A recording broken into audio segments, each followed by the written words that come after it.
बेशक जिस वक्त इंसान ने पहला हथियार बनाया था उसी वक्त हजारों स्पीशीज का एक्सटिंक्ट होना तय हो गया था, लेकिन आज जिन एक्सटिंक्ट एनिमल्स के रिलेटिव्स आज भी जिंदा हैं, उनके जरिए उन एक्सटिंक्ट एनिमल्स को वापसी लाया जाने वाला है और इवन कुछ को तो लाया भी जा चुका है, इसलिए वीडियो पूरी देखना। Number 6, ground sloth. वाला आप लोग इस दुनिया के सबसे लेजी एनिमल स्लॉथ को तो अच्छे से जानते होंगे। ये यकीनन प्रेजेंट डे में कैट्स के जितने ही होते हैं, लेकिन आइस एज के जमाने में मॉडर्न डे स्लॉथ से कहीं गुना बड़े ग्राउंड स्लॉथ्स इस दुनिया में घूमा करते थे और कंपैरिजन के लिए ग्राउंड स्लॉथ्स एलिफेंट के बराबर हुआ करते थे। वैसे ग्राउंड स्लॉथ एक हर्बीवोरस एनिमल थे और ज्यादातर वुडलैंड्स और ग्रासलैंड्स में रहना पसंद करते थे। इसी वजह से इनकी ना कोई खास प्रिजर्व्ड फ्रोजन बॉडी मिली है, ना ही कुछ खास डीएनए एक्सट्रैक्ट किया गया है। इसलिए जो वाहिद तरीका इनको इस दुनिया में किसी तरह से वापसी लाने का है वो ये है कि इनके रिलेटिव्स ट्री स्लॉथ्स में क्रिस्पर नामी टेक्नोलॉजी इस्तेमाल करके ग्राउंड स्लॉथ जैसा एक एनिमल तैयार कर लिया जाए। वैसे क्रिस्पर एक ऐसी टेक्नोलॉजी है जिससे किसी भी लिविंग ऑर्गेनिज्म के जीन में एडिटिंग करके उसे मॉडिफाई किया जा सकता है और इवन माना जाता है इसी टेक्नोलॉजी से हमें आने वाले दौर में सुपर ह्यूमंस भी देखने को मिलेंगे। नंबर 5, थाइलासाइन। इमेजिन करें एक डॉग, टाइगर और कैंगरू का हाइब्रिड कैसा होगा। तो जी हाँ, थाइलासाइन नामी मार्सुपियल्स कुछ इसी तरह से दिखाई देते थे। वाल ये ऑस्ट्रेलिया और तास्मेनिया में पाए जाते थे, लेकिन जब डिंगो नामी डॉग की ब्रीड इंसानों के जरिए ऑस्ट्रेलिया में इंट्रोड्यूस्ड करवाई गई तो थाइलासाइन कंपटीशन की वजह से ऑस्ट्रेलिया से 3000 साल पहले ही एक्सटिंक्ट हो गए थे और जो थोड़ी बहुत पॉपुलेशन तास्मेनिया में बची उसे ब्रिटिश कॉलोनिस्ट्स के जरिए हंटिंग करके एक्सटिंक्ट कर दिया गया। और ये जो आप फोटो और वीडियो देख रहे हैं ये इस दुनिया की आखिरी फीमेल थाइलासाइन की है जो जू में पुअर ट्रीटमेंट की वजह से 1936 में मर गई थी। लेकिन दोस्तों इनके 750 से भी ज्यादा वेल प्रिजर्व्ड स्पेसिमेंस दुनिया भर के म्यूजियम्स में मौजूद हैं। इवन कुछ यंग थाइलासाइन जो उनकी मदर के पाउच से निकाल लिए गए थे वो आज भी इथेनॉल में प्रिजर्व्ड हैं। इसलिए 2018 में इनका जीनोम पूरी तरह से सीक्वेंस्ड कर लिया गया था। सिंपल लफ्जों में जीनोम वो एंटायर कलेक्शन ऑफ डीएनए होता है जिसमें ये तय होता है कि किसी लिविंग ऑर्गेनिज्म को किस तरह से डेवलप होना है। यही जीनोम डिसाइड करता है कि किसी प्लांट को प्लांट बनना है या इंसान को इंसान। और अल्फेक्टेड डोनाट्स जो थाइलासाइन से 95% जेनेटिकली सिमिलर हैं, उनके एम्ब्रियो में थाइलासाइन के 5% जीन्स क्रिस्पर से एडिट करके थाइलासाइन को पैदा किया जाएगा और बहुत ही जल्दी इन्हें तास्मेनिया के जंगलों में रीइंट्रोड्यूस भी कर दिया जाएगा। Number 4, woolly rhinoceros. ये राइनोस आइस एज के ठंडे तरीन इलाकों में रहते थे, इसलिए इनकी बॉडी में बाल हद से ज्यादा होते थे और साथ में इनका साइज भी काफी बड़ा होता था। इसी वजह से woolly rhinos modern day rhinos से तो कई गुना डिफरेंट दिखाई देते थे। लेकिन जब आइस एज खत्म हुई तो क्लाइमेट चेंज और इंसानी हंटिंग की वजह से वूली राइनोस एक्सटिंक्ट हो गए। पर हाँ, इनकी बॉडीज आज भी साइबेरिया के ठंडे तरीन इलाकों से मिलती रहती हैं, लेकिन अब तक कोई खास हाई क्वालिटी जेनेटिक मटेरियल हासिल नहीं हुआ है। इसलिए जो आसान तरीका इनको इस दुनिया में वापसी लाने का है वो ये है कि इंडोनेशिया में पाए जाने वाले इनके क्लोजेस्ट रिलेटिव्स सुमात्रन राइनोसेरोस, जिनकी बॉडी में ऑफ कोर्स वूली राइनोस के जितने बाल तो नहीं होते पर फिर भी इनकी सिलेक्टिव ब्रीडिंग करके इनसे वूली राइनोस की तरह एक एनिमल बनाया जा सकता है।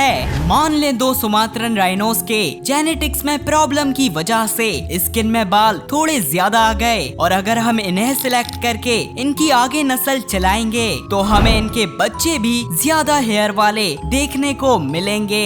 वैसे कुछ इसी तरह से हमने वुल्व्स की सिलेक्टिव ब्रीडिंग करके अब तक 340 डॉग ब्रीड्स बनाई हैं। पर हाँ, असल प्रॉब्लम ये है कि सुमात्रन राइनोसेरोस खुद इस दुनिया में 50 से भी कम बचे हैं और अगर जल्द ही इनकी पॉपुलेशन कंट्रोल करके बढ़ाई नहीं गई तो शायद ये भी एक्सटिंक्ट हो जाएंगे और वुली राइनोस को इस दुनिया में लाना एक सपना ही रह जाएगा। Number 3, quagga. देखने में क्वागा शायद आपको हॉर्स और जेब्रा का हाइब्रिड लग रहे होंगे, लेकिन असल में ये जेब्रा की सब स्पीशीज थे जो अपने यूनिक तरह के स्ट्राइप पैटर्न की वजह से बिल्कुल अलग दिखाई देते थे। जब डच और ब्रिटिश कॉलोनिस्ट साउथ अफ्रीका आए तो इन्होंने हद से ज्यादा हंटिंग करके क्वागा को 1878 में इस दुनिया से एक्सटिंक्ट कर दिया था। लेकिन दोस्तों, क्वागा के एक्सटिंक्ट होने के तकरीबन 100 साल बाद 1987 में क्वागा प्रोजेक्ट नामी क्वागा को वापसी लाने का सिलसिला शुरू किया गया, जिसमें इनके क्लोजेस्ट रिलेटिव्स प्लेन ज़ेब्रास की सिलेक्टिव ब्रीडिंग की गई। वही सिलेक्टिव ब्रीडिंग जिसका मैंने आपको अभी ही बताया है। अब तक इस दुनिया में तकरीबन 150 से भी ज्यादा क्वागा जैसे ज़ेब्रास प्रोड्यूस्ड किए जा चुके हैं और जिनमें से 12 से 15 क्वागा तो इनके नेचुरल हैबिटेट में इंट्रोड्यूस्ड भी कर दिए गए हैं। नंबर 2, डोडो। डोडो किस तरह से पिजन से इवॉल्व हुए थे इसका तो मैंने आपको अपनी इस वीडियो में बड़े अच्छे से बताया था। बहरहाल डोडो के दिमाग में डर जैसी चीज बिल्कुल भी एग्जिस्ट नहीं करती थी।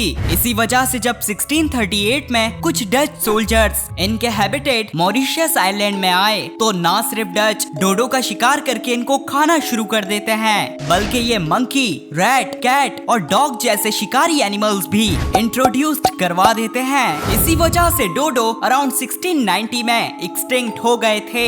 लेकिन खुशी की बात तो यह है कि डोडो बहुत ही जल्द इस दुनिया में वापसी आ रहे हैं, क्योंकि हमारे पास थाइलासाइन की तरह बहुत से डोडो के प्रिजर्व्ड स्पेसिमेंस मौजूद हैं। खास तौर में ऑक्सफोर्ड डोडो नामी डोडो का हेड जो इस वक्त बेहतरीन हालत में है, इसलिए 2022 में इनका जीनोम सीक्वेंस्ड कर लिया गया था।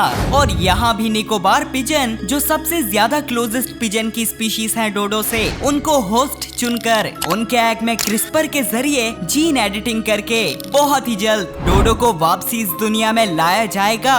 Number 1, woolly mammoth. बेशक वुली मैमथ इस दुनिया के सबसे फेमस एक्सटिंक्ट एनिमल्स हैं, पर हाँ, ये सबसे बड़े एलिफेंट्स नहीं थे, क्योंकि ये टाइटल तो इंडिया और पाकिस्तान में पाए जाने वाले पैलियोलॉक्सोडोन नोमैडिकस के पास है।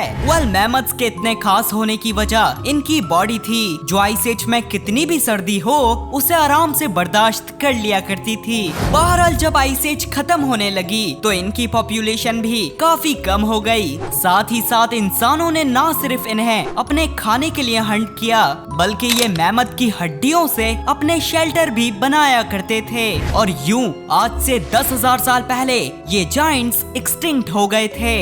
लेकिन हाँ, इनकी एक आइसोलेटेड पॉपुलेशन पिरामिड गीजा बनने के बाद भी 800 साल तक सरवाइव की थी। बहरहाल प्रेजेंट डे में तो इनके फॉसिल्स जगह जगह से डिस्कवर होते रहते हैं, लेकिन कई बार आइस एज के जमाने से जमे हुए प्रिजर्व्ड मैमथ साइबेरिया से मिले हैं। इवन एक दफा तो 30,000 साल पुराने मैमथ से हमें ब्लड भी मिला था, इसलिए इनका भी जीनोम 2015 में सीक्वेंस्ड कर लिया गया था। और बहुत जल्दी एशियन एलिफेंट्स जो कि 99.6% जेनेटिकली सिमिलर है मैमथ से, इनके एम्ब्रियो में 0.4% मैमथ के जीन्स क्रिस्पर से एडिट करके एक मैमथ और एशियन एलिफेंट का हाइब्रिड पैदा किया जाएगा और मजीद इन हाइब्रिड्स की सिलेक्टिव ब्रीडिंग करके बिल्कुल मैमथ जैसा एलिफेंट दोबारा इस दुनिया में तकरीबन 2027 तक आ जाएगा।